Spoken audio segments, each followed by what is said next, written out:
Griffon Sports Insider is presented by Mosaic Life Care.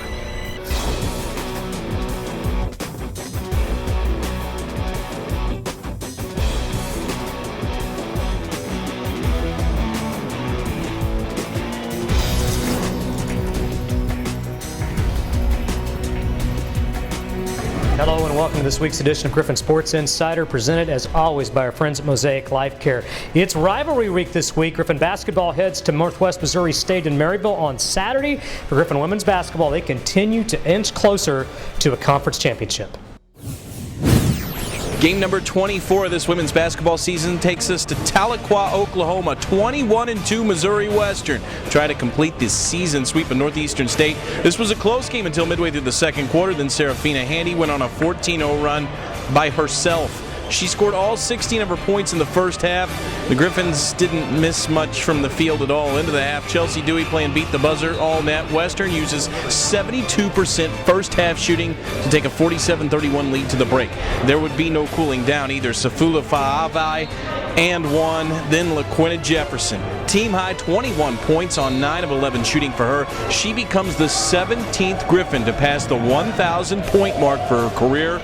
It took her less than 2 years to do it. Griffons by 23 at this point. As a team, they were 34 for 49 from the field. That is 69% shooting. That equals an 88-57 win. The record now 22-2. If you look at our assist total, we had 21 assists. On 33 baskets, that's tremendous. And what it says is kids are being unselfish. Kids are getting the ball to kids that need it when they need it. You're over 1,000 points for your career here. It's a handful of two-year players to do it. Talk about that milestone. It's very special to hit 1,000. I actually didn't know till somebody told me, but it feels great to be in that category. 21 points on 11 shots. She's gotten 1,000 points, but what would she have if she was a selfish player? Game number 25 takes us to Edmond, Oklahoma. The 8th-ranked Missouri Western women meeting UCO. Rob Edmondson just a few miles away from where he won a national championship at Oklahoma City. His Griffons had to come back from 18 down to beat UCO in January, but not on Saturday. They would outscore the Broncos 21-6 in the first quarter. Serafina Handy did her part. Western takes an 11-point lead to halftime. Third quarter, they pull away. Makia Baez, 14 points, 9 rebounds for her. Griffs by 13 at this point. Later, more from Handy off the steal. Hits LaQuinta Jefferson for 2 of her 18 points. Jefferson's been in double figures every game this season. 4 Griffons were in double figures on Saturday. Millie Koya-Mainavori added 15. The Griffons would lead by as many as 19 in the second half. UCO would make a few runs but never get really close. Handy, a big reason why. One of her 6 three-pointers. She matched a career high with 26 points. Western rolls to an 88-78 victory. Their record now 23-2, 17-2 in the MIAA. They hold a 1.5 game lead over Fort Hays in the conference with 3 to play. We had our goal set at the beginning of the year, but we're still taking it one game at a time. We can kind of see it now, 3 games away. A lot of work to be done, and we just got to keep doing what we're doing and stay aggressive, play to win it, play to get it. Destiny's in our hands, and I think these kids want to go take control of it.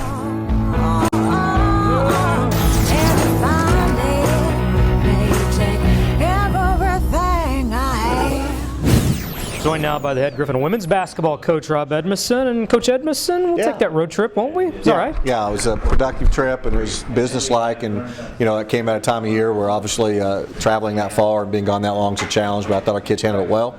Obviously to get 2 wins, and we left here Wednesday tied with Hays and came home with a 1-game lead. So all in all, it was a great weekend. There's a lot of years where if you were 17-2 in a league, you may have it wrapped up by now, but not in this league. No. It is tight, and every game you got to have them all, don't you? Yeah, you almost feel like you got to finish the season 20-2 in the conference to win the conference championship, and boy, that's a hard feat in itself. If you start the season out thinking that, you would be overwhelmed by going, we only have 2 times to make a mistake out of 22 games, but here we are with 3 games left. left and a 1-game lead, and our kids have some work to do, a lot of work to do, and those 3 teams that we're playing, they're going to fight as hard as they can to try to take it away from us. Well, speaking of those 3 teams, you see Northwest Missouri State on Saturday, and we kind of talked about this a few weeks ago.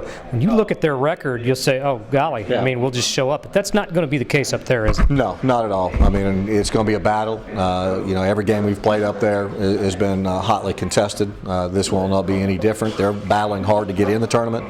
We're battling hard to win the league. Both teams have something to play for, and then you throw in the rival aspect, and it's going to make a tough day. Well, in a rarity, you get a week off this time of year. It's just kind of how the schedule and the bye week has fallen.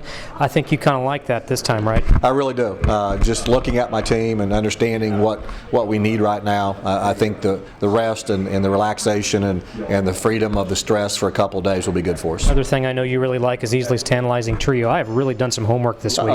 Okay, I ask you 3, you give me some good answers, quality, well thought out answers. So I don't know if you knew this or not, but the NBA All-Star Game was last night. Did you watch? I did not. I didn't watch it, but I did see the score, and I was tremendously impressed, 196 to 170 something. Well, so that actually wasn't my question. My question was going to be, the winning team scored 193 points. I'm curious, if we locked you in a gym with a ball over an hour, would you score 193 points, no defense? Not possible. I'd be fatigued before I even got that many shots up, so okay. I couldn't score 193. So along those lines, the NBA dunk contest was Saturday night. Did you? Well, you probably didn't watch that because you were on a bus. I'm curious though. The winning dunk this year was a guy. They used to go through the legs. Well, this year the guy brought it under his legs and dunked it. Have you ever dunked? And if you have, what was your specialty? I have dunked before. On a 10-foot rim or like a? No, okay. I'll be honest. Back when I was in Pratt Beaver, in Pratt, Kansas. Pratt Beaver. The Pratt Beavers. Yes. The Pratt Beavers. Okay. Our roommates and myself, we used to go down to the park, and there's an 8-foot goal, and we'd play on the 8. Chain nets. Yep. Perfect. And I could put it down pretty good on an 8-foot goal. I mean, it was pretty impressive. I'm sure it was. I'll use my imagination. Finally, is it the Emmy Awards tonight? Music Awards, I think, right? Really? I think it is. Let's just assume it. I think it's the Emmy Awards. Don't hit me if it's not. I'm curious, what would the theme song of Rob Edmondson be right now if you were just to name one? Theme song. Rob Edmondson's theme song. Here you come out of the tunnel, skating up to the bench. It's got the AC/DC Thunder. Thunderstruck. Thunderstruck. Yes, Thunderstruck. Yeah, that's where we're at right now. We're thunderstruck. Thunderstruck, survive and advance. Let's take the next step this weekend. We'll see you in Maryville. Good luck. All right. Hey, and sorry to hear about the episode this weekend. Don't let that affect your confidence about yourself and traveling with the bunch. You can get that confidence back. Oh, thank you. We'll go into that a little bit later on. That's Rob Edmondson. I'm Brett Easley. GSI rolls on after this.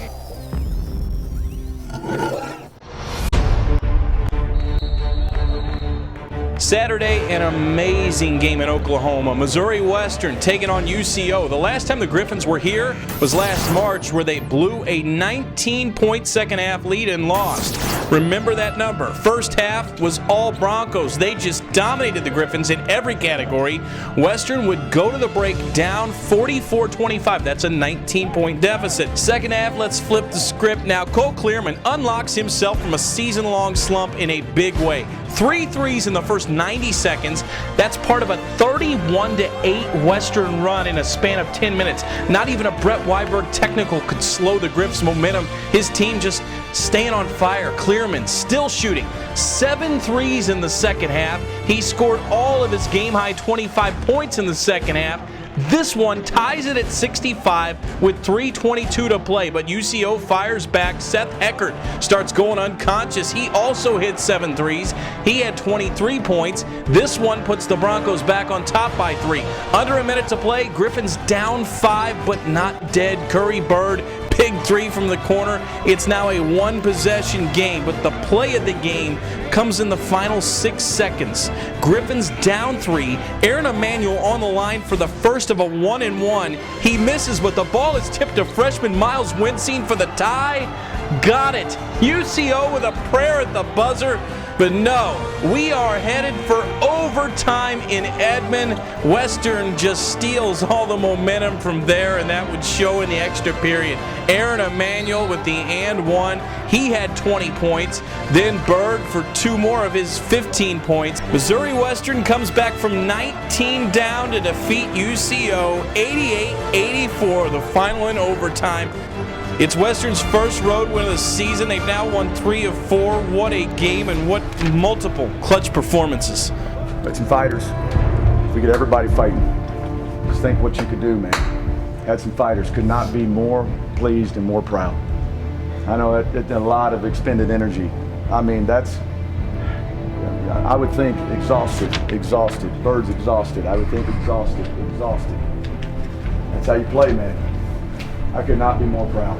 We never have too much intensity. We came out fired up because we weren't going to leave without a W.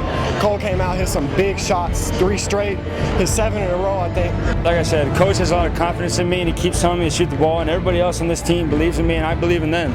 And so that's helped me keep it together. And, you know, I like they say, you shoot hot to get hot, shoot hot to stay hot. I saw the ball get tipped out, and I knew we needed a 3-pointer, and it was in my hands, and I just knew that was what we needed, and it happened to go in. Feel good? It felt amazing. That's what you work for. Did you feel like you were going to make it? I was really nervous, but I knew that's why you put the work in the gym, and so I was confident that I could make the 3. We haven't even won on the road, much less come down from 20. We knew we were going to come back. We didn't know how it was going to end. We just kept fighting, and it came out our way. We came that far. We knew that we had to finish it in the last 5 minutes and go out there and make sure that all that effort didn't go to waste, for sure.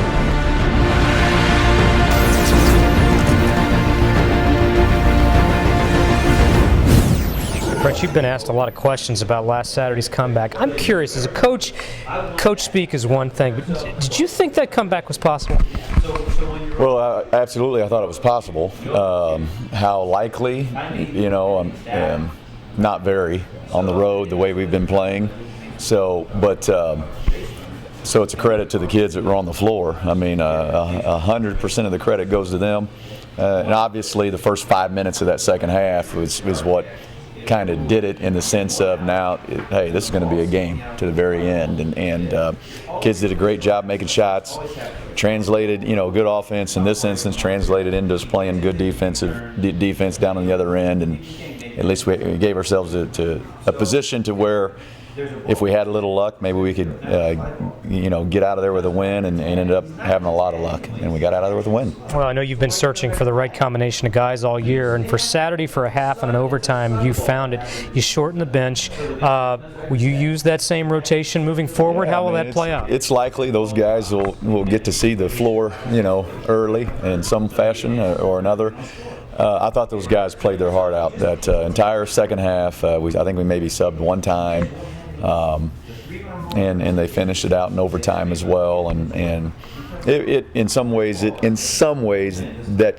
can be our best defensive crew, because Curry Bird's, when he's going and when he's playing well, he's our most versatile defender in that 4 spot, and it paid off. I mean, he was good on both ends in that second half on Saturday. Well, you get a week to recharge your battery, and then a tremendous challenge on Saturday. You go to Northwest. It was a grinded-out game against them the first time around. They've clinched the league title. They're playing well, but that's a gettable game if we play well, is it not? It is. Obviously, we have to play well, but yes, they're a beatable team, and why I say that is they're a very good team, but they're not going to physically overwhelm you. In my first year here, they could just physically beat you in a variety of ways, and this team does it more with solid basketball play, shot making, and good skilled players. So they are a beatable team. They're a very good team. It was like a great effort from us, and but if we play, and I don't think it has to be a perfect game, but if we play a solid basketball game, we'll have a chance to win. Okay, Brett, Easley's tantalizing trio. You usually win at this as well. My first question is this. We just came back from a long road trip. In fact, 3 nights out on the road. I'm curious, how does Brett Weiberg spend downtime on a road trip like that? You know what? What's crazy is there's not a ton of downtime between a cat nap, watching film, preparing the next meal, figuring out where we're going to eat. Well, and how we're gonna that's do a that. challenge at times too, isn't it? Exactly, and the proper time to eat and how much we want. Seems like every time you turn around, it's time to eat again, isn't it? That's right, and then you practice playing for that evening or that next day, and so, and then you watch film with the kids and you talk with the kids. So, not a lot of downtime on those road trips, other than the bus traveling. You bet, and that's a long trip, and I'm exhausted just talking about about that. Brett, the NBA All-Star Weekend just concluded. You probably didn't get to see a lot of it. The dunk contest was won. Golly, I don't even know who won it, but I know the winning dunk. The guy, instead of going through his legs, took it under his legs. Think how athletic that is. I'm curious. What's the best dunk you've ever done? Assuming you dunk it, I'm sure you have. I dunked it with a trampoline. Okay. So I was, I might as well be the gorilla jumping off the trampoline and trying to dunk it. So I was a pretty good. We would lower it to 8 foot and have 8 foot dunk ball, and I would dunk on some guys on the 8 foot level for sure. Dunk on some guys, nasty, filthy 360s, etc., etc. Finally, I think it's the Emmy Awards that are tonight, whatever the music awards are. Okay. I'm curious. Brett Weiberg rolls out of the tunnel. Here's the smoke. The lights are twinkling. What theme song would Brett Weiberg want to come out to? Oh, gosh. Stumped him again. Yeah, That's like I'll 7 just to 10. Gonna Fly Now or whatever that is with Rocky. I love Rocky movies. Yeah, Gonna Fly Now is good. Well, Brett, enjoy the week off. We'll see you Saturday in Maryville. Hopefully we will fly there as well. Okay, sounds good. Thanks. Brett Weiberg, I'm Brett Easley. More GSI presented by Mosaic Life Care rolls on after this.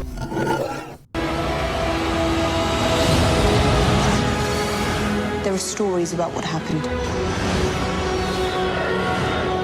It's true. All of it.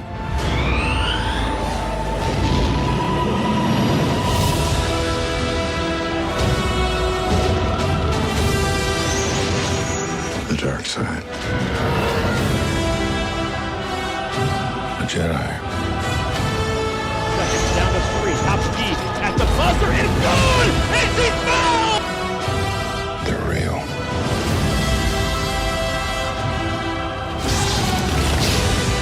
The Force.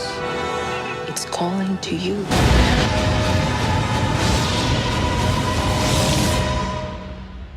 Just let it in.